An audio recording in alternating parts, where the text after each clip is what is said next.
जय हिंद। आप सभी का स्वागत है आपके अपने YouTube channel Rahul time institute में। दोस्तों आज की वीडियो बात करने वाले हैं क्लास 10th हिंदी का चैप्टर नंबर 4। इसका जो है हम लोग ऑब्जेक्टिव एंड सब्जेक्टिव क्वेश्चन बात करने वाले हैं। दोस्तों यह वीडियो जो है आपका काफी ज्यादा इंपॉर्टेंट है 2024 बोर्ड एग्जाम के लिए। किसके लिए? 2024 बोर्ड एग्जाम के लिए यह जो वीडियो है आपका काफी ज्यादा इंपॉर्टेंट है। ठीक है, जिसका चैप्टर का नाम है नाखून क्यों बढ़ते हैं। इसके रचयिता कौन है भाई? तो हजारी प्रसाद द्विवेदी। इसका जो है हम लोग ऑब्जेक्टिव और सब्जेक्टिव जितना भी इस चैप्टर से निकलता है ना, उन सभी को जो है इस वीडियो में हम लोग करने वाले हैं। चलिए देखते हैं। सबसे पहला हम लोग क्वेश्चन देखेंगे, नाखून क्यों बढ़ते हैं। निबंध के निबंधकार कौन है भाई?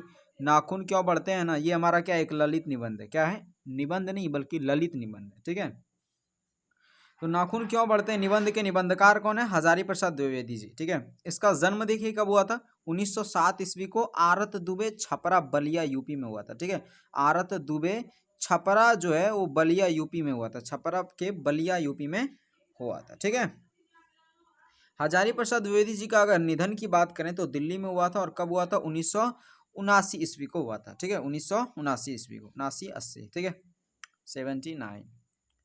अगला क्वेश्चन है, द्विवेदी जी किस पर साहित्य अकादमी पुरस्कार मिला था। मतलब द्विवेदी जी को जो है ना किस पर, कौन सी रचना पर जो है उन्हें, कौन सी कृति पर उन्हें साहित्य अकादमी पुरस्कार प्राप्त हुआ था? आलोक पर्व पर। किसे? आलोक पर्व पर द्विवेदी जी को जो है साहित्य अकादमी पुरस्कार प्राप्त हुआ था।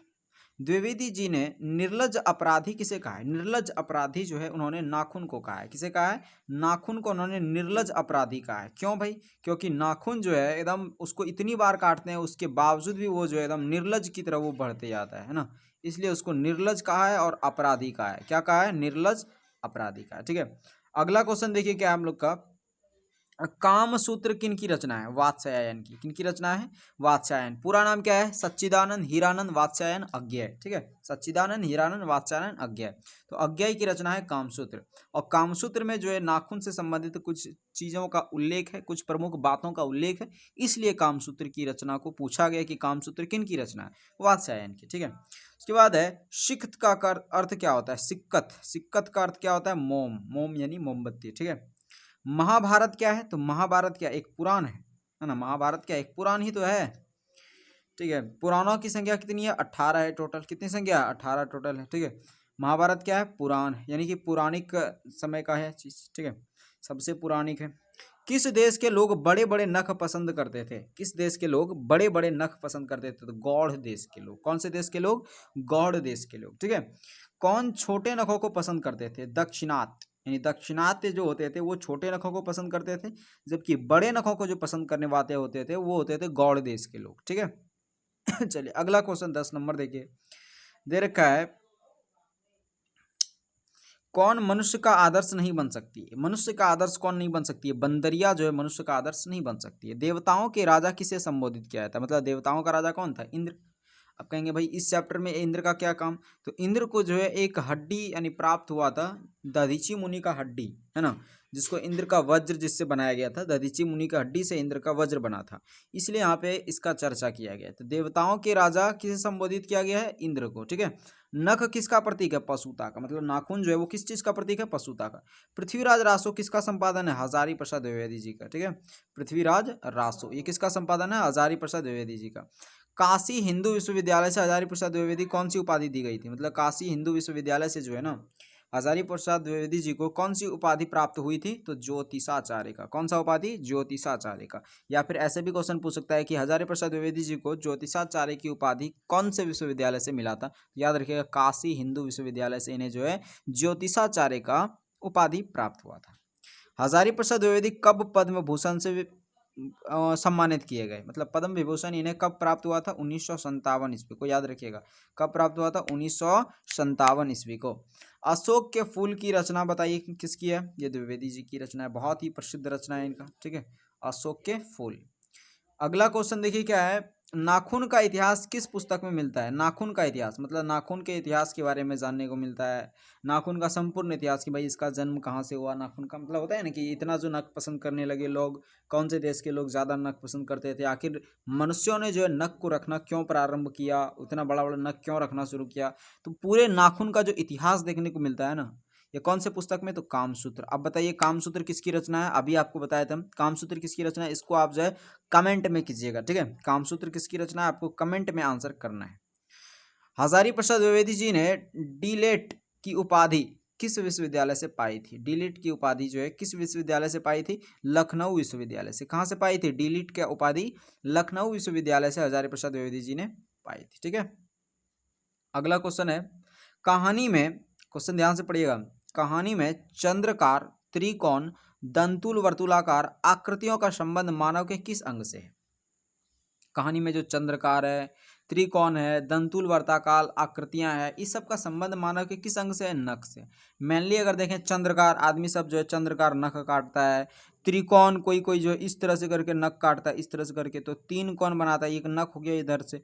त्रिकोण काटता है कोई कोई नाखून, है ना, इस तरह से करके जो है ये हो गया हाथ, उसका उंगली हो गया ये, और इस तरह से करके कोई नाखून नाखून काटता है। दंतुल वर्तुलाकार काटता है, वर्तुलाकार दांत के आकार का कभी कभी काट लेता है नाखून, है ना। उसके बाद हो गया आकृतियां, कई तरह की आकृतियों काटा जाता है। तो मानव के किस अंग से संबंधित है कहानी में, यानी कि जो क्या बोलते हैं इस कहानी को, नाखून क्यों बढ़ते हैं, तो इसमें जो है नख से संबंधित है ना। अगला है, अलक्त का अर्थ क्या होता है? आलता। अलक्त का अर्थ आलता। आलता होता है नाखून पे जो है जो लगाने के लिए होता है, नेल पॉलिश जिसको हम लोग बोलते हैं, है ना, जो हम लोग नाखून पे जो हम लोग पेंट करते हैं तो उसको बोलते हैं आलता। तो अलक्त का अर्थ क्या होता है? आलता, ठीक है। अगला क्वेश्चन है, प्राचीन मानव का प्रमुख अस्त्र शस्त्र क्या था? नाखून। याद रखिएगा, पहले के मानव जो है ना, अस्त्र शस्त्र उसका जो था, पहले ये नहीं था, हथियार नहीं था, गोली नहीं था, AK-47 वगैरह ये सब बम बारूद इसमें नहीं था, तोप वगैरह नहीं था।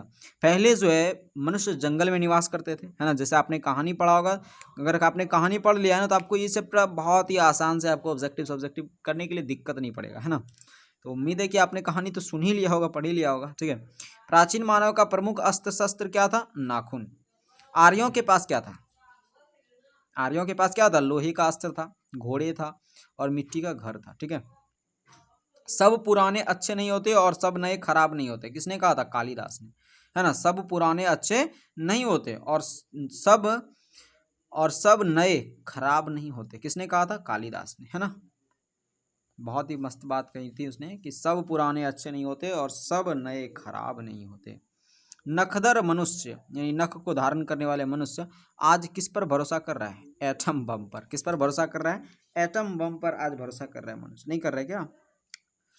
मनुष्य की मनुष्यता यही है कि वह सबके दुख सुख को सहानुभूति के साथ देखता है ना। यही है मनुष्यता उसकी कि वह सबके दुख सुख को जो है सहानुभूति के साथ देखता है। दुख सुख को किसके साथ देखता है? सहानुभूति के साथ देखता है। यह किसका तथ्य है? गौतम बुद्ध का, ठीक है। गौतम बुद्ध का ये तथ्य है। अगला क्वेश्चन है, आचार्य हजारी प्रसाद द्विवेदी जी ने साहित्य की किस विधा में लेखन की है? कहानी विधा में, ठीक है। आचार्य हजारी प्रसाद द्विवेदी जी ने साहित्य की कौन सी विधा में लेखन किए ज्यादातर? कहानी विधा में, है ना।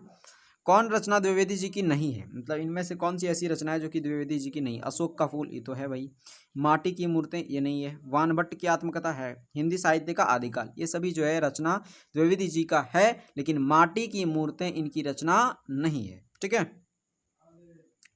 अगला क्वेश्चन है कि नाखून क्यों बढ़ते हैं, किस प्रकार का निबंध है? नाखून जो है वो क्यों बढ़ते हैं, किस प्रकार का यह निबंध है? तो यह जो है ललित निबंध है। कैसा निबंध है? ललित निबंध है।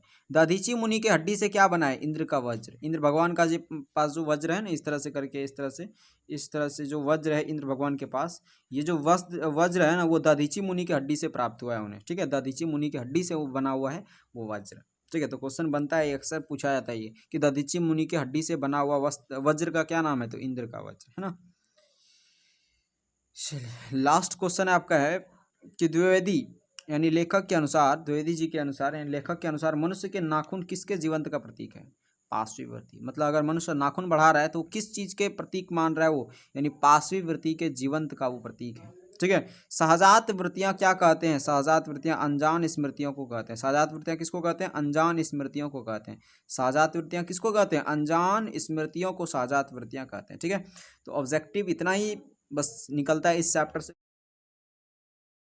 टोटली, है ना। इतना अगर आप तैयारी कर लिए तो आपका ये बुक यानी ये चैप्टर आपका क्लियर हो गया, ठीक है। चैप्टर नंबर 4 कवर हो गया। अब देखते हैं हम लोग अगला सब्जेक्टिव क्वेश्चन इसका, ठीक है। चलिए देखिए, सब्जेक्टिव क्वेश्चन भी हमारे पास है। पहला नंबर क्वेश्चन पढ़िए ध्यान से। क्वेश्चन है कि नाखून क्यों बढ़ते हैं, यह प्रश्न लेखक के आगे कैसे उपस्थित हुआ। नाखून क्यों बढ़ते हैं, यह प्रश्न जो है ना लेखक के आगे कैसे उपस्थित हुआ।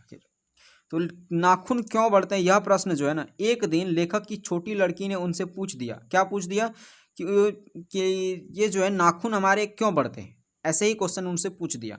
तो उसी दिन से जो है ना यह प्रश्न लेखक के सोचने का विषय बन गया और यह कहानी के तैयार हो गया। तो क्वेश्चन पूछा जाता है अक्सर कि नाखून क्यों बढ़ते हैं, यह प्रश्न लेखक के आगे कैसे उपस्थित हुआ। तो याद रखिएगा सिंपल सा कि नाखून क्यों बढ़ते हैं, यह प्रश्न लेखक को एक दिन उसकी छोटी लड़की ने उनसे पूछ दिया कि नाखून क्यों बढ़ते हैं, और उस दिन से यह प्रश्न जो है ना लेखक के क्या हो गया, सोचने का विषय बन गया। क्या हो गया, सोचने का विषय बन गया। ठीक है, चलिए अगला क्वेश्चन है कि स्वाधीनता शब्द की सार्थकता लेखक क्या बताना चाहता है ना। स्वाधीनता शब्द की सार्थकता लेखक क्या बताना चाहता है, मतलब स्व मतलब अपने आप, अपने के अधीन रहना। शब्द की सार्थकता लेखक क्या बताता है, तो लेखक कहते हैं कि स्वाधीनता शब्द का अर्थ है अपने ही अधीन रहना। अपने ही अधीन रहना, किसी दूसरे के अधीन अगर रह रहे हैं तब तो हो गया पराधीन, है ना। तो अपने अधीन का मतलब हो गया कि स्वाधीन।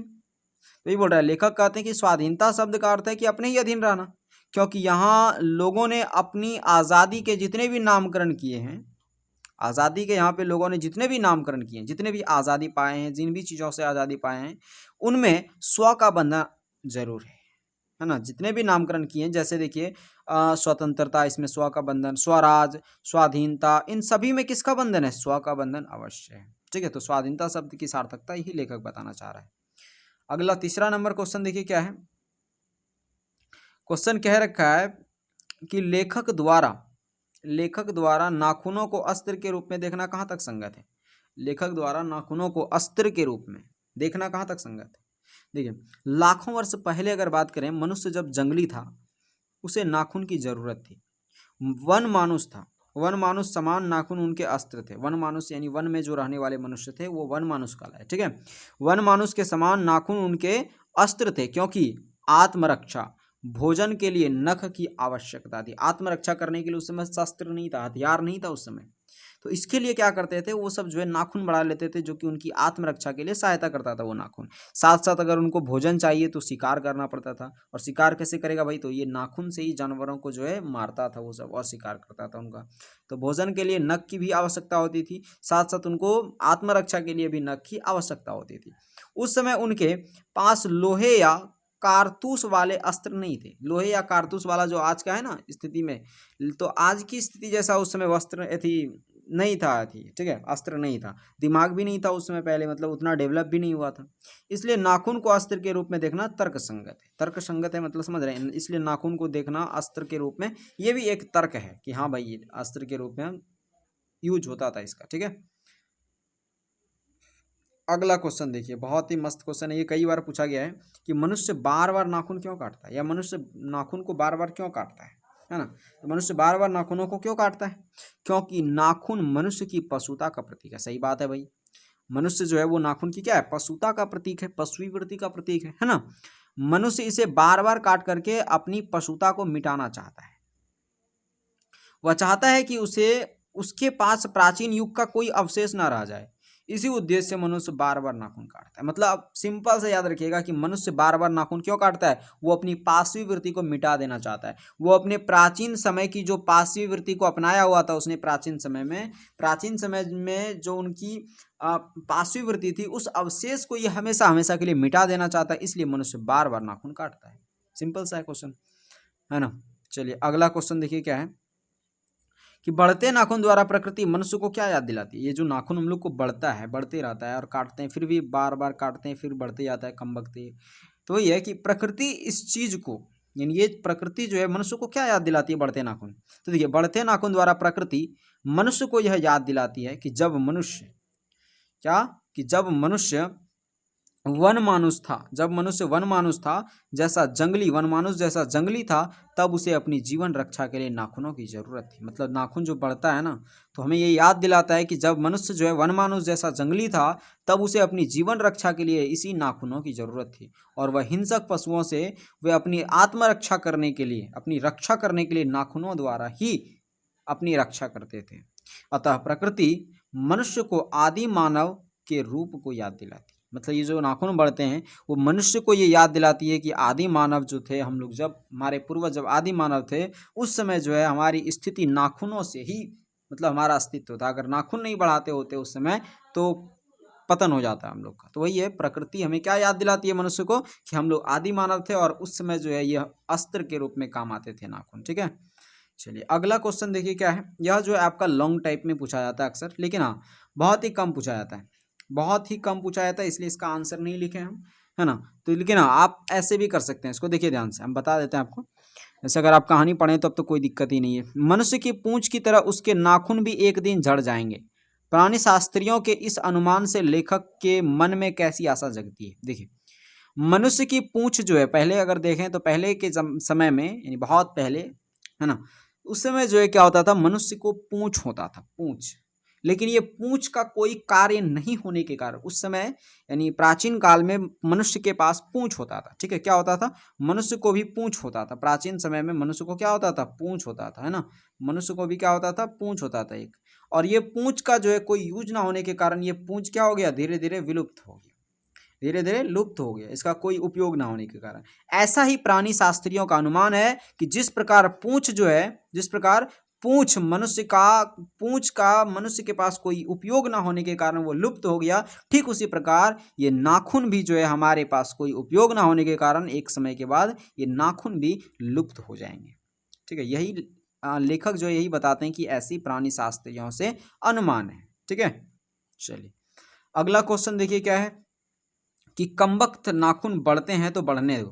क्या बोल रहा है, कमबख्त नाखून बढ़ते हैं तो बढ़े, मनुष्य उन्हें बढ़ने नहीं देगा, की व्याख्या करें। देखिए सबसे पहले व्याख्या करने की बात करें तो सबसे पहले आपको यही लिखना है, क्या लिखना है कि प्रस्तुत पंक्ति, यानी ये पंक्ति कहाँ से लिया गया है, तो लिखना है आपको प्रस्तुत पंक्ति हजारी प्रसाद द्विवेदी द्वारा रचित नाखून क्यों बढ़ते हैं ललित निबंध से लिया गया है, जिसमें कवि हजारी प्रसाद द्विवेदी जी क्या कहते हैं कि कमबख्त नाखून, हजारी प्रसाद द्विवेदी जी कहते हैं कि यह नाखून बढ़ते हैं तो बढ़ने दो, मनुष्य उन्हें बढ़ने नहीं देगा। और यह नाखून जो है हमारे पिछले यानी कि हमारे पूर्वजों की याद दिलाती है। और उस समय के समय यानी उस समय जो है उस समय मनुष्य वन में निवास करते थे और वो अपने जीने के लिए, जीवन जीने के लिए जो है क्या होते हैं, तो जीवन जीने के लिए उसी नाखून का सहारा लेते थे। ठीक है, और आज के समय में अगर देखें, आधुनिक समय में अगर देखें तो मनुष्य जो है उस पाशवी वृत्ति को भुला देना चाहता है, जिस वजह से मनुष्य जो है उस पाशवी वृत्ति को भुलाने के लिए बार बार नाखून को काटता है। और वो जो है इसका कहने का तात्पर्य यहाँ पे पूर्ण होता है कि कमबख्त नाखून बढ़ते हैं तो बढ़े, मनुष्य उन्हें बढ़ने नहीं देगा। ठीक है, तो यहाँ तक जो है आपका टोटली क्वेश्चन हो गया। बस इतना ही क्वेश्चन अगर आपने कर लिया ना तो आपका क्लियर हो गया ये चैप्टर, समझ लीजिए। ठीक है, तो यहाँ से आप इसका एक स्क्रीनशॉट ले सकते हैं। मिलते हैं हम लोग अगले वीडियो में, तब तक के लिए जय हिंद, जय भारत।